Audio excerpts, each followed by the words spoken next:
Students आज हम पढ़ेंगे टॉपिक वेन डायग्राम।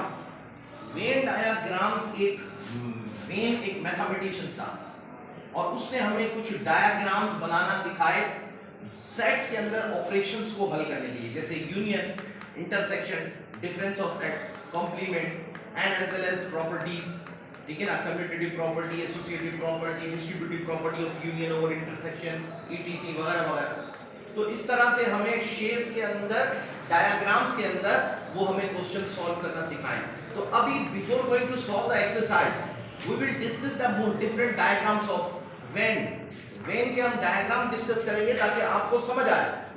तो अब क्योंकि अगर मैं सवाल एक्सरसाइज हल करूंगा तो आपको कुछ समझ नहीं आएगा, तो पहले इसको आपने ध्यान से सुनना है और समझने की कोशिश करना है। तो इन सबको समझने से पहले एक टॉपिक हमने पढ़ा था, एक टॉपिक था वो हमने पढ़ा था कि डिफरेंट टाइप्स ऑफ सेट्स के अंदर हमने पढ़ा था एक डिसजॉइंट सेट, डिसजॉइंट। तो पहले इस पॉइंट को हम समझते हैं, डिसजॉइंट रिपीट कर रहे हैं बल्कि ये हम पहले डिस्कस कर चुके हैं पॉइंट। ये जो है डिसजॉइंट सेट और ओवरलैपिंग सेट, ये दो हम समझे पहले ताकि हम जब डायग्राम्स बनाएंगे तो हमें उसके समझने में आसानी हो। ठीक है, डिसजॉइंट सेट्स और ओवरलैपिंग सेट्स। अब ये दोनों क्या हैं तो मैंने आपको पहले भी बताया था, दोबारा रिपीट करते हैं और इनका ताल्लुक जो है ना हमारे इस वेन डायग्राम से। ठीक है ना, तो जब हम डायग्राम बनाएंगे तो उसमें हमें इन चीजों का ख्याल करना है, इस चीज का हमें पता होगा। अब डिसजॉइंट सेट क्या होता है, यानी अगर एक सेट है, इसके एलिमेंट है 1 2 3 4, ठीक है, तो दूसरा जो सेट बी हो उसका कोई भी एलिमेंट इससे ज्वाइन ना होता हो, डिसजॉइंट हो, माना कोई भी सेम एलिमेंट ना हो, मुख्तलिफ हो। मिसाल के तौर पे ये 1 2 3 4 है तो वो है 0 5 6 7 8 और भी कुछ लिख सकते हैं, लेकिन all elements of between A and B are different, दोनों अलग अलग हैं। It means they are disjoint set. ये समझ में आ गया? तो डिसजॉइंट का जब हम डायग्राम बनाएंगे तो ऐसे बनाएंगे, तो ये डायग्राम है और ये डायग्राम। अगर हम ए सेट लिख रहे हैं और ये बी सेट तो इनको दोनों को जुदा जुदा लिखेंगे, ओवरलैप नहीं करेंगे। ये डिसजॉइंट सेट है इसलिए अलग अलग मौजूद रहेंगे। कॉल आ रही है, इसकी कॉल काट दो, काट दो। अब डिसजॉइंट का मतलब है कि ये दोनों अलग अलग सेट्स हैं। ठीक है ना, डायग्राम के अंदर क्या है, ये अलग अलग सेट्स हैं और इनको हम अगर ज्यादा करीब भी करेंगे तो बिल्कुल ऐसे टच कर सकते हैं मगर ओवरलैप नहीं करेंगे। ये डिसजॉइंट ही सेट है, यहाँ यूं अलग रख ले या यूं जोड़ेंगे भी तो ऐसे जोड़ेंगे लेकिन इसके ऊपर सेट नहीं आएगा, ओवरलैप नहीं आएगा। ओवरलैपिंग का क्या मतलब होता है, पहले ओवरलैपिंग भी समझ लेते हैं फिर उसके डायग्राम को समझेंगे। ओवरलैपिंग का मतलब है कि any one element is common, at least one element is common between the sets। कम से कम एक, कम से कम का मतलब होता है कि एक कॉमन हो या एक से ज्यादा भी हो सकते हैं, 10 हो 20 हो 50 हो 1000 हो, लेकिन कम से कम एक कॉमन होना लाजमी है। अगर एक भी कॉमन नहीं है तो डिसजॉइंट है, समझ रहे हो ना?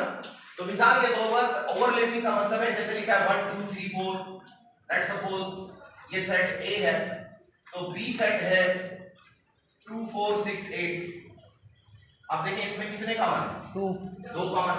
तो कम से कम एक भी कॉमन आ गया तो ओवरलैप हो गया। और ओवरलैप का जब हम डायग्राम बनाएंगे तो ऐसे बनाएंगे, देखिए ऐसे, ये हमारा ए सेट है और जब बी सेट बनाएंगे तो ऐसे उसके ऊपर चढ़ाएंगे, इसको कहते हैं ओवरलैप हो गया। अब ए के एलिमेंट जब डिसजॉइंट में हम लिखेंगे तो जाहिर है ये देखो 1 2 3 4 इसके अंदर लिखेंगे, कहीं इसके अंदर लिखेंगे, और बी के सेट हम लिखेंगे 0 है 5 है 6 है और 8 है, ये सारे इसके अंदर लिख देंगे, 7 भी है, ऐसे लिख देंगे डिसजॉइंट। ओवरलैपिंग में कैसे लिखेंगे, ओवरलैपिंग में ऐसे लिखेंगे, देखो हम लिखेंगे 1 है 2 जो कॉमन है ना दोनों में वो इस जगह पर लिखेंगे, ओवरलैप जगह पर।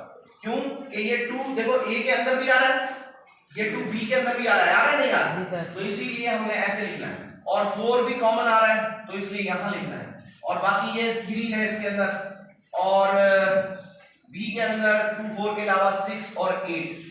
अब देखो 1 और 3 ए का वो एलिमेंट है जो बी में नहीं है, शेप के अंदर देखो नजर आ रहा है, ये 1 और 3 बी के अंदर इस दायरा, इस बी का दायरा यहां तक आ रहा है, इसमें नहीं है। और बी का 6 और 8 ए के अंदर नहीं है, देखो ए का दायरा यहां तक है। तो वाकई 1 और 3 जो है वो बी में नहीं है और 6 8 ए में नहीं है, लेकिन जो दोनों में है वो है 2 और 4। और ये वो एरिया है जो ओवरलैपिंग एरिया है, जो दोनों में कॉमन एलिमेंट्स हैं। तो हम ये हमारे पास ओवरलैपिंग का कॉन्सेप्ट है। डिसजॉइंट का मतलब है अलग अलग, ओवरलैपिंग का है कि दायरा दायरे के ऊपर चढ़ेगा। शेप के अंदर डायग्राम में हम उसको ऊपर चढ़ा देंगे। अगर हम देखते हैं कि जो हमें सवाल में सेट दिए गए हैं वो अगर कॉमन है, उनके अंदर at least any one element is common, that means this set is overlapping set. तो उसका डायग्राम इस तरीके से हम डिजाइन करें, बनाएंगे। ठीक है, ये समझ में आ गया? अच्छा, अब एक और इंपॉर्टेंट बात, वेन डायग्राम। वो वेन डायग्राम की ये नजर आना चाहिए बोर्ड क्लियर। वेन डायग्राम की एक और अहम जो कॉन्सेप्ट है जो हमें समझना चाहिए वो ये है कि जो elements according to the operation, जो हमें ऑपरेशन दिया गया है उसके मुताबिक जो हमें ऑपरेशन दिया गया है उसमें जो एलिमेंट हमें चाहिए उसी शेप को हम शेप दें, उसको हम कलर कर देंगे। यानी कलर फिल करने का मतलब हो गया ये एरिया हमने चूज कर लिया, ये एलिमेंट ले लिए, चूज कर लिए, ठीक है ना। तो जो शेडेड होगा, यानी इसके अंदर अगर हम शेड भर दें, कलर कर दें, तो ये एरिया हमारा कवर हो गया, चूज कर लिया हमने, इसके एलिमेंट ले लिए। मिसाल के तौर पर ले लिए का मतलब क्या है समझाता हूं। मिसाल के तौर पर अगर हम ये सेट है ए, मैं इसको हटा दूंगा कपड़ा कान के, अगर मैं ये सेट हटा देता हूं और इनकी बात हो रही है ए और बी इनकी, तो इसके अंदर जो कॉमन एलिमेंट्स है 2 4 है। तो मैं अगर एक ऑपरेशन करता हूं ए इंटरसेक्शन बी, क्या कर रहा हूं, क्या ये सेट है, ये ऑपरेशन है सेट का इंटरसेक्शन ए इंटरसेक्शन बी। तो ए इंटरसेक्शन बी अगर हम इन दोनों का निकालेंगे तो क्या आएगा, दोनों में जो कॉमन है वो आएंगे। और दोनों में कॉमन क्या है, 2 और 4 कॉमन है। तो अगर 2 और 4 कॉमन है तो हमें इसका आंसर ये 2, 4 चाहिए। तो अब इसमें से हम कैसे चूज करेंगे, ये जगह हम शेड कर देंगे, रंग भर देंगे इसके। बाकी सारा व्हाइट है, इसका मतलब है ये व्हाइट है, ये व्हाइट है। पेज कॉपी पे आप देखें, बुक में भी देख सकते हैं शेड बने हुए। तो इसका मतलब ये एलिमेंट्स हमें नहीं चाहिए, जो शेड किया हुआ ये एलिमेंट्स हमें चाहिए। और यही हमारा आंसर आ गया इसका, ए इंटरसेक्शन बी। ये जो ऑपरेशन अभी हमने लिखा है ये हो जाएगा ए इंटरसेक्शन बी। यहां तक समझ में आ गया? यहां तक समझ में आ गया? ये हमें 2 पॉइंट समझने कि डायग्राम बनाए तो हम पहले देखें कि वो जो डायग्राम में एलिमेंट्स ऑफ द सेट्स हैं वो क्या डिसजॉइंट हैं, वो दोनों सेट, या ओवरलैपिंग। अगर डिसजॉइंट है तो उनके शेप को अलग अलग रखेंगे। अगर ओवरलैपिंग है तो एक सेट के दायरे को दूसरे दायरे पर चढ़ा देंगे, जैसे ये चढ़े हुए। और ये डिसजॉइंट है, देखिए ये डिसजॉइंट की मिसाल है, दोनों अलग अलग है। ठीक है, एक कॉन्सेप्ट ये हो गया। दूसरा कॉन्सेप्ट जो है वेन डायग्राम का, कि जो एलिमेंट्स हमने चाहिए उसको हम शेड कर देंगे। क्या करेंगे, शेड। तो इसका मतलब है हमने इसको चूज कर लिया। ठीक है, अच्छा चले अब हम एक और करते हैं। इसी सेट के अंदर हम निकालते हैं यूनिवर्सल सेट के बारे में डिस्कस करते हैं। पहले यूनिवर्सल सेट। अब यूनिवर्सल सेट एक ऐसा सेट होता है जिसमें दिए हुए सेट के तमाम एलिमेंट्स होते हैं। वो यूनिवर्सल सेट हम यहां पर लिख लेते हैं यू से, और उसके एलिमेंट कर देते हैं 1 2 3 4 5 6 7 8 9 10, यानी 1 से लेकर 10 तक यूनिवर्सल सेट। तो यूनिवर्सल सेट का जो डायग्राम बनता है वो ऐसा बनता है, ऐसा देखिए ऐसे बनेगा ये यूनिवर्सल, यानी रेक्टेंगल शेप में। कौन सा शेप है ये, रेक्टेंगल शेप। ठीक है, तो रेक्टेंगल शेप में और यूनिवर्सल के अंदर ये ए और बी सेट दोनों इसके अंदर आते हैं या नहीं आते, सारे एलिमेंट्स इन दोनों के इसमें हैं या नहीं? यस सर, है ना। तो अब हम जो ए और बी सेट लिखेंगे वो हम इस यूनिवर्सल सेट के अंदर लगाएंगे और फिर देखेंगे हमने ये ए सेट तो लिखा है, लेकिन बी सेट जब हम लिखने जाएंगे तो हम चेक करेंगे कि आया ये ए और बी ओवरलैपिंग है या डिसजॉइंट। अगर ओवरलैपिंग है, जैसे कि ओवरलैपिंग है, तो हम इस शेप को अब ऐसा करके बनाएंगे ताकि कुछ एलिमेंट जो कॉमन होंगे वो इस एरिया के अंदर आ जाए, और हम इसको नाम दे देंगे बी सेट, और इसका नाम हमने लिख दिया ये यूनिवर्सल सेट है। ये रेक्टेंगल यूनिवर्सल है, ए और बी इसके अंदर इसके तहत आते हैं, तो इसके अंदर लिख देंगे ए के एलिमेंट्स हम यहां पर लिखेंगे 1 और 3, ठीक है, 1 3 और ये 2 और 4 कॉमन एलिमेंट्स इन दोनों के, और 6 और 8 जो अनकॉमन एलिमेंट्स ऑफ बी वो भी हम यहां पर लिखेंगे। अब ये हमारे पास ए बी आ गया।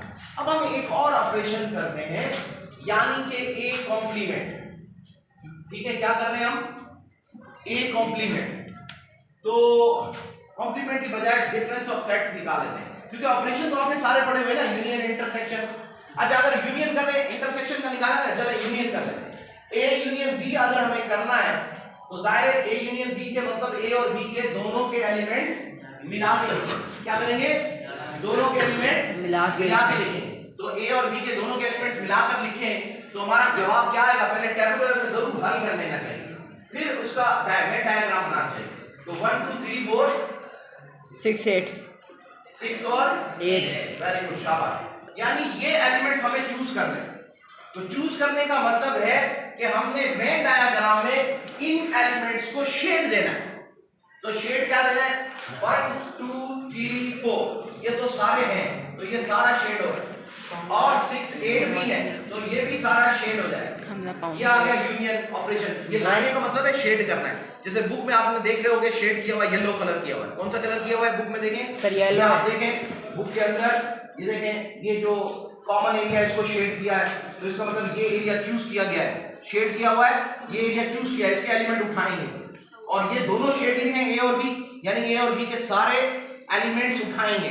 तो ये वाला ही हमने यूनियन का ऑपरेशन किया है और इसको शेड किया, कलर किया, बाकी सारा सफेद।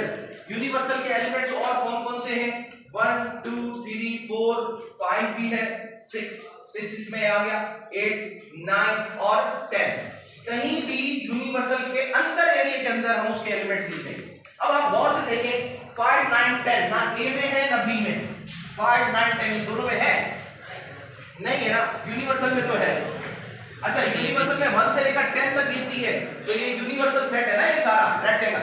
तो आप गिनती करें 1 2 3 4 5 6 7 रह गया, 7 लिख देंगे, और 8 9 और ये 10, सारे एलिमेंट्स यूनिवर्सल के इस शेप रेक्टेंगल के अंदर मौजूद है, ठीक है। और ए के अंदर ए के एलिमेंट्स मौजूद है, बी के अंदर बी के एलिमेंट्स मौजूद है, और हमने ए यूनियन बी का ऑपरेशन किया, तो हमें ये एलिमेंट चूज करने हैं। जो एलिमेंट चूज करने हैं याद रख लो, उसको शेड कर देना है। तो हमने ये एलिमेंट चूज करने थे 1 2 3 4 6 8, तो 1 2 3 4 6 8 को हमने सारे को शेड किया, इस एरिया को शेड नहीं किया, ये हो गया ए यूनियन बी, राइट। अब हम इसको भी मिटा दें, एक और शेप बनाते हैं, एक और ऑपरेशन करते हैं जिसमें हम ए डिफरेंस ऑफ सेट्स करते हैं। मिसाल के तौर पर ए डिफरेंस ऑफ सेट बी, इसका मतलब क्या होता है, इसका मतलब होता है कि हमने जो सेट्स बनाने हैं, डिफरेंस ऑफ सेट, पहले ऑपरेशन निकाल लेते हैं, फिर इसका शेप भी बनाते हैं, ठीक है। तो ए सिमेट्रिक डिफरेंस बी अगर हम निकालेंगे तो क्या होगा, ए और बी में जो कॉमन होंगे वो कट जाएंगे, ये 2 कट गया, ये 4 कट गया। अब दोनों के एलिमेंट्स बचे हुए लिखेंगे, दोनों के सिमेट्रिक डिफरेंस है, ये खाली डिफरेंस नहीं, ये है सिमेट्रिक डिफरेंस। सिमेट्रिक डिफरेंस में दोनों में जो कॉमन होंगे वो काट देंगे, और जो दोनों में अब बच जाएंगे वो लिखेंगे। तो अब दोनों में क्या क्या बच गया बताएंगे, 1 3 6 8 1 3 6 8। अब जब हम इसका वेन डायग्राम बनाएंगे तो जाहिर है हमें पता है ए और बी ओवरलैपिंग सेट्स हैं, है ना। तो यहाँ लिखेंगे ए और हम यहाँ लिखेंगे 1 3 2 4 और ये 6 और ये 8, ऐसा ही है ना, ठीक है, सारे एलिमेंट्स आ गए। अब 2 4 निकाल कर 1 3 6 8 को चूज करना है। तो 1 3 कौन सा है, ये वाला एरिया, तो ये वाला एरिया शेड होगा, ये वाला नहीं होगा, और ये 6 और 8 वाला ये एरिया भी सारा शेड हो जाएगा। बीच वाला एरिया छोड़ देंगे, ये शेड नहीं करेंगे, ये नहीं चाहिए, जो हमें चाहिए उसको शेड करना। तो ये 1 3 चाहिए, इसको शेड किया, 6 और 8 चाहिए, इसको भी शेड किया, 2 और 4 नहीं है इसके अंदर, तो वो एरिया शेड नहीं करेंगे, वाइट रहेगा। ये हमारा वेन डायग्राम है, और ये हमने एक सिमेट्रिक डिफरेंस ऑफ बी का सेट बनाया है वेन डायग्राम के अंदर। सर जी, माना कि जो आंसर होगा उसको ही शेड करना जी है। बिल्कुल, वेरी गुड, बस ये समझना है। शुरू में पहले दूसरा दो कॉन्सेप्ट, डिसजॉइंट और ओवरलैपिंग फॉर द शेप, ए और शेप बी का शेप कैसे बना है, फिर उसके बाद आपने ये देखना है कि जिसको हमने चूज करना है, जो एलिमेंट हमें चाहिए मुंतखब करने हैं, उनको हम क्या करेंगे, शेड कर देंगे, राइट। अब एक और हम करते हैं ए कॉम्प्लीमेंट। अब ए कॉम्प्लीमेंट क्या होता है, स्टूडेंट देखें गौर से। ए कॉम्प्लीमेंट क्या होता है, यूनिवर्सल में से ए को निकाल दो, बाकी जो यूनिवर्सल के एलिमेंट है वो सारे आ जाएंगे, ठीक है ना। तो अब आप ए कॉम्प्लीमेंट करो, प्रैक्टिकली क्या जवाब आ रहा है देखें। ए कॉम्प्लीमेंट का आंसर आ रहा है ए कॉम्प्लीमेंट का यूनिवर्सल के ए एलिमेंट निकाल दिए, यानी 1 2 3 4 निकाल दिया, बाकी क्या बचा 5 6 7 8 9 10। ये है ए कॉम्प्लीमेंट। वेन डायग्राम बनाएंगे इसका, तो कैसे बनाएंगे, चले यहां बनाते हैं इसका वेन डायग्राम। देखें हम पहले बनाएंगे एक यूनिवर्सल सेट रेक्टेंगल शेप में, यूनिवर्सल। अब हम ए शेप बनाएंगे और देखेंगे ए और बी का ताल्लुक, ए चाहिए खाली, यहाँ पर हमें तो बी से ताल्लुक नहीं है, सिर्फ यहाँ पर जो हम ऑपरेशन कर रहे हैं ए कॉम्प्लीमेंट का, उसके अंदर हमारा ताल्लुक नहीं है बी से, तो हम बी को उठाने की जरूरत नहीं, यूनिवर्सल में से ए को माइनस करना है। तो अब ए का सेट ये है और इसके एलिमेंट है 1 2 3 4, है ना, और उसके अलावा 5 6 7 8 9 10 are the elements of the universal set. अब कौन से चूज कर लें, कौन से चूज कर, बाहर वाले, बाहर वाले, वेरी गुड। तो हम ये सारा शेड कर देंगे, यहां से सारा शेड कर देंगे, ये सारा शेड करेंगे, कलर कर देंगे, अंदर कलर नहीं करेंगे। इसका मतलब ये हमें नहीं चाहिए और हमें ये बाहर वाले एलिमेंट्स चाहिए, इसको बोलते हैं ए कॉम्प्लीमेंट। आसान हो गया, यस सर, समझ आ गया, यस सर।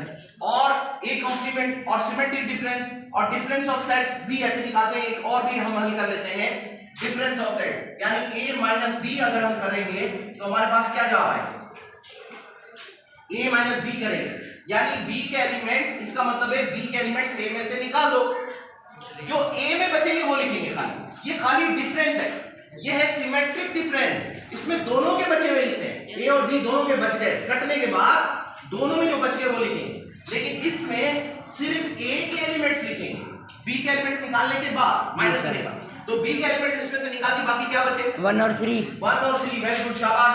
अब हम 1 और 3 का हम ये वेन डायग्राम कैसे बनाएंगे, हम एक कैसे यूनिवर्सल सेट बनाएंगे रेक्टेंगल शेप में, यूनिवर्सल लिखेंगे और a में से b को निकालना है, और हम डायग्राम जब बनाएंगे ab का, तो हम ये सोचेंगे कि ये डिसजॉइंट है या ओवरलैपिंग है, ये दोनों ab ओवरलैपिंग है डिसजॉइंट है, ओवरलैपिंग, तो हम शेप ओवरलैप में बनाएंगे ऐसे, कुछ एरिया जरूर कॉमन हो। तो अब हम यहाँ लिखेंगे 1 3 2 और 4 कॉमन है, 6 और 8 वैसे ही आएगा। अब अकॉर्डिंग टू द क्वेश्चन हमें सिर्फ 1 और 3 को शेड करना है, तो हम 1 3 को शेड करेंगे, बाकी 2 4 6 8 हमें नहीं चाहिए। ये आंसर आ गया, ये आ गया a माइनस बी का वेन डायग्राम। सर समझ में आया जी, पूछे क्वेश्चन। बीच में जो आपने 2 और 4 लिखा है, यहाँ जो कॉमन होंगे वही लिखी जाएंगे। बिल्कुल, ये हमने बनाया ही इसीलिए है कि ये ओवरलैपिंग है, ए और बी के दोनों कॉमन एलिमेंट्स इसी जगह बनाने, और लेकिन हमने जो चूज करने वो आएंगे, ये ए सेट है और ये बी सेट है, और यूनिवर्सल के बाकी एलिमेंट्स भी आप चाहे तो लिख सकते हैं, और वो यूनिवर्सल के एलिमेंट्स क्या हैं, इनके अलावा 1 2 3 4 5 है, 6 7 है, 8 9 है और 10 है। ये आप यूनिवर्सल, ये बन गया आपका a minus B Venn diagram. कोई मुश्किल है, बस 2 बातें, वेन डायग्राम अक्सर स्टूडेंट्स को मुश्किल लगता है और अक्सर स्टूडेंट्स इस बात में परेशान होते हैं और ये सवाल सीखने को तैयार नहीं होते हैं कि पता नहीं डायग्राम है, पता नहीं क्या बना हुआ है, पता नहीं क्या हो रहा है। तो बातें सिर्फ 2 याद रखने वाली, एक तो जब शेप बनाए तो डिसजॉइंट सेट है या ओवरलैपिंग, ए और बी, ये ध्यान में रखने के बाद आपने जब शेप बनाना है तो डिसजॉइंट का अलग अलग ऐसे शेप बनाएंगे, ये ए सेट ये बी सेट अलग अलग ऐसे जोड़कर रख सकते हो ऐसे, लेकिन ओवरलैप नहीं कर सकते। ओवरलैप का मतलब है एक सेट दूसरे के ऊपर चढ़ा हुआ, तो डिसजॉइंट आप ऐसे दूर साइडों में रख सकते हो या ऐसे मिला के रख सकते हो, लेकिन अलग अलग रहेंगे ए और बी। ये डिसजॉइंट सेट, और ए के एलिमेंट्स ए में लिखोगे, बी के एलिमेंट्स बी में लिखोगे, समझ गए। और यूनिवर्सल शेप को रेक्टेंगल शेप में बनाओ, इसमें रेक्टेंगल शेप में बनाओ, लेकिन अगर ओवरलैपिंग है तो आपने उन दोनों को ऐसे एक दूसरे के ऊपर चढ़ाना है, यानी ए को बी की, जैसे ये चढ़ा हुआ एलिमेंट, ये इसको कहेंगे ओवरलैप। जो इनमें कॉमन होंगे वो कॉमन एरिया ये है दोनों का, उसके अंदर एलिमेंट्स लिखने हैं वो जितने भी हैं, और जो अनकॉमन है उनको बाहर वाले में लिखेंगे। ये ए के अनकॉमन, ये बी के अनकॉमन यहाँ है। फिर हम सवाल को हल करके चेक करेंगे हमें कौन से एलिमेंट चाहिए, उसको शेड कर देंगे। बस शेड करना और शेड डिसजॉइंट ओवरलैपिंग के अकॉर्डिंग बनाना, बाकी वेन डायग्राम आसानी से हल कर सकते हैं। एक और वेन डायग्राम के अंदर पॉइंट आता है कि अगर हमें सवाल मिलता है, वो भी हम थोड़ा सा डिस्कस कर लेते हैं। वीडियो थोड़ी लेंथी हो गई है, लेकिन एक ही वीडियो के अंदर सारे कॉन्सेप्ट जरूर आ जाएंगे। Just we are discussing the Venn diagrams concept only, we are not going to solve the questions of the exercise. In the next video inshallah we will solve the question of the exercise. Listen students, वो जो मैं concept बताना चाह रहा हूँ वो ये है कि let's suppose A union B union C, then A union B and A union B और union C, जो सेट पहले इसमें हल हुए बी और सी, वो यहां पर पहले हल नहीं हुए। पहले से मुराद है ब्रैकेट पहले हल होती है। तो ऐसे ऑपरेशन कैसे हल होते हैं वेन डायग्राम में, तो वो भी आपको बता देते हैं। पहले आप एक डायग्राम बनाएंगे बी यूनियन सी का, सिर्फ एक स्टेप में आप बना देंगे। दूसरे स्टेप में आप ये भी शामिल करके फिर 3 सेट्स को मिला देंगे। पहले सेट में सिर्फ बी और सी को यूनियन करेंगे, सेट्स आप ये तीनों लिखेंगे, ए सेट भी बनाएंगे, बी भी बनाएंगे, सी भी बनाएंगे वेन डायग्राम में। लेकिन जो ऑपरेशन करेंगे, चूज और अनचूज करेंगे, वो पहले बी यूनियन सी के एलिमेंट चूज करेंगे, यानी उसको शेड करेंगे। फिर एक दफा दोबारा वेन डायग्राम बनाएंगे बिल्कुल वैसा ही, उसमें भी ए और बी और सी तीनों सेट्स यूनियन करके लिखेंगे, लेकिन उसमें हम इन तीनों ऑपरेशंस के मुताबिक जो एलिमेंट्स आएंगे उनको चूज कर लेंगे। इस तरह से ये जब हमारे पास 2-3 स्टेप में सवाल आते हैं ऑपरेशन ऑफ द सेट्स के, तो वेन डायग्राम हम एक और बनाते हैं, फिर और बनाते हैं, जैसे जैसे ऑपरेशन होता है। जैसे इसमें पहले ये ऑपरेशन होगा, फिर A union B union C, फिर सारा होगा, तो 2 दफा बनेगा। फिर जब हम राइट हैंड साइड करेंगे, पहले ए यूनियन बी होगा, तो हम एक वेन डायग्राम बनाएंगे, फिर हमें यूनियन सी भी करना पड़ेगा, तो फिर एक और वेन डायग्राम बनाकर और सी को भी यूनियन कर देंगे। वो हम नेक्स्ट वीडियो में बना देंगे, क्योंकि ये बहुत सवाल लेंगी हो गया और एक्सरसाइज में भी इसके क्वेश्चन हैं। इंशाल्लाह we will discuss in those questions and you can understand completely. ठीक है, तो समझ में आया सारा? Yes sir. Yes no.